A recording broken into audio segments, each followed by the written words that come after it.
আসসালামু আলাইকুম সুপ্রিয় দর্শক সবাই কেমন আছেন? চলে আসলাম আজ মঙ্গলবার 14 জুলাই 2026। এইমাত্র পাওয়া দেশের উপর তীব্র ঝড় বৃষ্টি, নিম্নচাপ, ঘূর্ণিঝড়, ভয়ঙ্কর বন্যা এবং আবহাওয়ার খুবই গুরুত্বপূর্ণ সম্ভাব নিয়ে আবারও বাংলার আবহাওয়ায় শুরু হতে যাচ্ছে বিরাট বড় পরিবর্তন।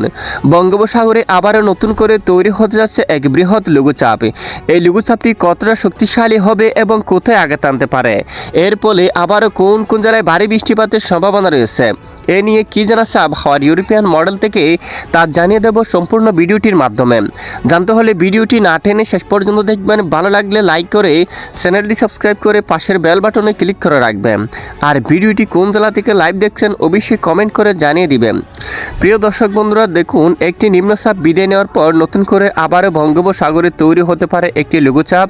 এই লঘুচাপটি ধীরে ধীরে শক্তি বাড়িয়ে উত্তর দিকে অগ্রসর হয়ে এদিকে দেখুন এই লঘুচাপের প্রভাব কিন্তু চট্টগ্রাম বিভাগের উপর দেখা যাচ্ছে। এখানে চট্টগ্রাম, সন্দ্বীপ, হাতিয়া, তারপর নোয়াখালী, ফেনী, এদিকে ফটিকছড়ি, রাঙ্গামাটি, কাপ্তাই, খাগড়াছড়ি, তারপর এদিকে বান্দরবান সহ চকরিয়া, কুতুবদিয়া, মহেশখালী, এখানে কক্সবাজার, টেকনাফ সহ বেশ কিছু অঞ্চলে ঘন্টায় প্রায় 50 কিলোমিটার বেগে দমকা বা জোড়া হাওয়া বয়ে যাওয়ার সম্ভাবনা থাকবে।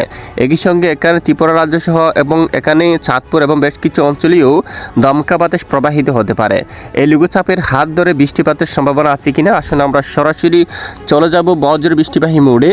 তো ইতিমধ্যে আমরা দেখতে পাচ্ছি বিশেষ করে আজ মঙ্গলবার 14 জুলাই সারা দেশের বেশ কিছু এলাকায় আকাশ আংশিক মেঘলা সহ পরিষ্কার থাকতে পারে।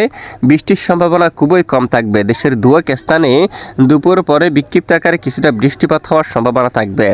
এরপরে বুধবার 15 জুলাইয়ের আবহাওয়ার আপডেট যদি আমরা একটু দেখতে পাচ্ছি 15 জুলাই নাগাদও সারা দেশের বেশ কিছু এলাকায় আকাশ আংশিক মেঘলা সহ পরিষ্কার থাকতে পারে। এই লঘুচাপের প্রভাবে বঙ্গোপসাগরে মাঝারি থেকে ভারী বৃষ্টিপাতের সম্ভাবনা থাকবে।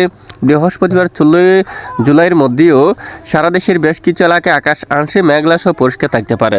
পশ্চিমবঙ্গের উপর বৃষ্টিপাত থাকতে পারে। কলকাতা, তমলুক, তারপর চন্দ্রকোনা, বাটপাড়া, হাবড়া, বনগাঁ, সাতক্ষীরা অঞ্চল, যশোর, কৃষ্ণনগর, বর্ধমান, ঘোষকারা, চুয়াডাঙ্গা এই অঞ্চলে হালকা থেকে মাঝারি ধরনের বৃষ্টিপাত হওয়ার সম্ভাবনা থাকবে। এই লঘুচাপের হাত ধরে বাংলার এদিকে যদি আমরা একটু দেখি, খুলনা, বরিশাল এদিকে বৃষ্টির তেমন সম্ভাবনা নেই। চট্টগ্রাম বিভাগের দিকেও বৃহস্পতিবার বা এরকম দেখুন 15 তারিখ 16 তারিখের মধ্যে বৃষ্টির সম্ভাবনা অনেকটাই কম এবং 17 তারিখের মধ্যে বিক্ষিপ্ত কিছুটা বৃষ্টিপাতের সম্ভাবনা দেখা যাচ্ছে। তখন কিন্তু এদিকে দেখুন কুতুবদিয়া, তারপর থানচি, বান্দরবন, তারপর এখানে রাঙ্গামাটি এবং পাহাড়ি অঞ্চলে এবং বরগুনার দিকে দেশের একদম দক্ষিণ অঞ্চলে এখানে লঘুচাপের প্রভাবে কিছুটা হালকা মাঝারি ধরনের বৃষ্টিপাত হওয়ার সম্ভাবনা থাকবে। এছাড়া এদিকে ভারতের বেশ কিছু স্থানে মাঝারি থেকে ভারী বৃষ্টিপাত হওয়ার সম্ভাবনা থাকবে। শনিবার 18 জুলাইয়ের মধ্যে যদি দেখি, লঘুচাপটি সরাসরি বাংলাদেশ থেকে একেবারে পুরোপুরি কিন্তু বিদায় নিয়েছে এবং আর বৃষ্টিপাত হওয়ার মতো তেমন পরিবেশ দেখা যাচ্ছে না। তবে এই লঘুচাপের প্রভাবে বাংলা জুড়ে তেমন ভারী বৃষ্টিপাত হওয়ার মতো সম্ভাবনা কিন্তু দেখা যাচ্ছে না। নতুন করে পরিবর্তন আসলে জানিয়ে দেওয়া হবে। তবে ভারতের পশ্চিমবঙ্গের এদিকে অনেক এলাকায়, উড়িষ্যা এলাকায়, বাবনেশ্বর যেমনটা খাতি এবং সাগরদ্বীপ এই অঞ্চলে, দীঘা, এখানে বালেশ্বর এই এলাকায় ভারী পদার দিকে, তারপর বিশুই এই এলাকায় দেখুন এখানে খড়গপুর এবং চাকুলিয়া এই অঞ্চলে, জামশেদপুর এখানে বেশ কিছু এলাকায় মাঝারি থেকে কিছুটা ভারী বৃষ্টিপাত হওয়ার সম্ভাবনা রয়েছে। তবে বাংলাদেশের উপর একটানা ভারী বৃষ্টিপাত হওয়ার মতো কোনো সম্ভাবনা দেখা যাচ্ছে না। তো এই হচ্ছে মূলত বৃষ্টিপাতের আপডেট। আর ইতিমধ্যে সরাসরি চলে যাব আজকের কোন কোন জেলায় কত ডিগ্রি সেলসিয়াস পর্যন্ত তাপমাত্রা থাকার সম্ভাবনা রয়েছে। ইতিমধ্যে বেশ কিছু এলাকায় রোদের দেখা মিলছে। দেশের উত্তরাঞ্চল ময়মনসিংহ 32 ডিগ্রি সেলসিয়াস তাপমাত্রা থাকবে, সিলেটের দিকে 33 পর্যন্ত এবং হবিগঞ্জেও 33, বাগমারার দিকে 32 ডিগ্রি সেলসিয়াস, বগুড়াতে 31, রংপুরে 30, দিনাজপুরে 30 ডিগ্রি সেলসিয়াস, শিলিগুড়ি, আলিপুরদুয়ার এখানে প্রায় 33 ডিগ্রি সেলসিয়াস তাপমাত্রা থাকবে। বগুড়া, রাজশাহী এদিকে প্রায় 32 ডিগ্রি সেলসিয়াস, পাবনাতে প্রায় 29, যশোরে 31, সাতক্ষীরাতে 29 ডিগ্রি সেলসিয়াস, এদিকে 31 ডিগ্রি সেলসিয়াস তাপমাত্রা থাকবে। বরগুনার দিকে 31 থাকতে পারে, চাঁদপুর, তারপর হাতিয়া এখানে বেশ কিছু এলাকায় 31 ডিগ্রি সেলসিয়াস তাপমাত্রা থাকার সম্ভাবনা রয়েছে।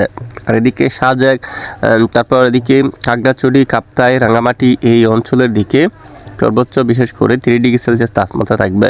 ফটিকছড়ি, চট্টগ্রাম এদিকে 29 বা 30, চকরিয়া, মহেশখালী, কক্সবাজার এখানেও প্রায় 30 ডিগ্রি সেলসিয়াস পর্যন্ত সর্বোচ্চ তাপমাত্রা থাকার সম্ভাবনা রয়েছে। আর ইতিমধ্যে আজকের উপগ্রহ রাডার স্যাটেলাইট ইমেজটা যদি আমরা একটু দেখি, কোন কোন জেলায় আকাশ মেঘলা রয়েছে দেখুন। বিশেষ করে দেশের বেশ কিছু এলাকায় আপাতত আকাশ পরিষ্কার রয়েছে। গতকাল ভারী মেঘলা ছিল, আজ আকাশ পরিষ্কার। রংপুর, দিনাজপুর, ঠাকুরগাঁও, কুড়িগ্রাম হালকা আংশিক মেঘ রয়েছে এবং সিলেট বিভাগের উত্তরাঞ্চলীয় আংশিক আকাশ মেঘলা রয়েছে। ঢাকা, খুলনা, বরিশাল এবং চট্টগ্রাম এখানে বেশ কিছু এলাকায় আজ সকাল থেকে আকাশ একদম পরিষ্কার দেখা যাচ্ছে। প্রিয় দর্শক, এ হচ্ছে আজকের আবহাওয়ার বিস্তারিত আপডেট। এতক্ষণ সাথে থাকার জন্য ধন্যবাদ।